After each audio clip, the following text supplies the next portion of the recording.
They're traveling with members of the International Development and Relief Foundation, a charity organization. For more on this, we're joined live by Mahmoud Kasim with IDRF. Mahmoud, thank you so much for joining us today. This trip is to allow firsthand witness to the daily struggles that are endured by Palestinian refugees. So talk to me a little bit about what the delegation has seen so far. Yeah, thank you for having me. Today, when I speak to you, we are in Jerusalem.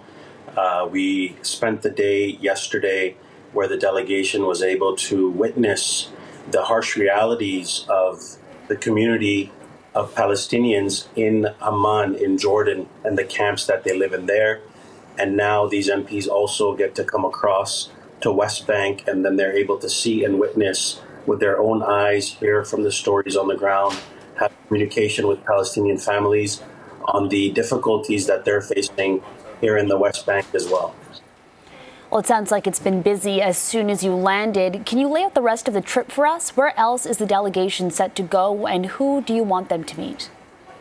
So the entire objective of this trip here in the West Bank is, since IDRF's been on the ground here and working for the last 30 years, it's important to understand for the MPs the impact on the humanitarian crisis that is affecting the lives of the Palestinians in the West Bank and also in Gaza. And the trip is fluid. The security situation always that we have to keep looking at. We plan on taking them to some of the camps where they will have interactions with the families and the difficulties that they're going through here. So specifically, the itinerary is very fluid at the moment. Mahmoud, I'm sure you've been speaking to some of these MPs. I'm sure some of them, it's their first time to this part of the world. What are they telling you? What are their firsthand experiences? Any shock, any surprise of what they're seeing? Yeah, I mean, it's an eye-opening experience for even myself, who've been in the field and doing this work now for over 15 years, to hear some of the stories of generational families that are living in Amman who have no access to, being able to work, or to be able to, access the same things that others might be able to, but coming across to West Bank where, we're meeting with families. It's an extremely eye-opening experience, meeting with activists and humanitarian workers who are Israeli but also Palestinian, sharing their experiences with our MPs will bring a new light for them to come back and share with the Canadian population back in Canada on what they have witnessed.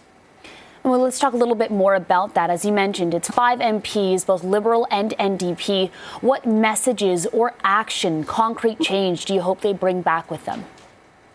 Yeah, it's important for our politicians, our government, to work through organizations that are doing aid, but most importantly, work with the powers that be to call for an immediate ceasefire and to make sure that actually happens, and that we're able to restore the lives and dignity back for these individuals. And I know with all these MPs that will be coming back, we'll be hearing, and we continue to hear them, making statements even now, that we can make some of that change happen and have a long-lasting peace, so we don't have to witness, what we have been witnessing for the last 100+ days. Okay, Mahmoud Kasim with the IDRF, thank you so much for joining us today and sharing your information with our viewers. Thank you for having me.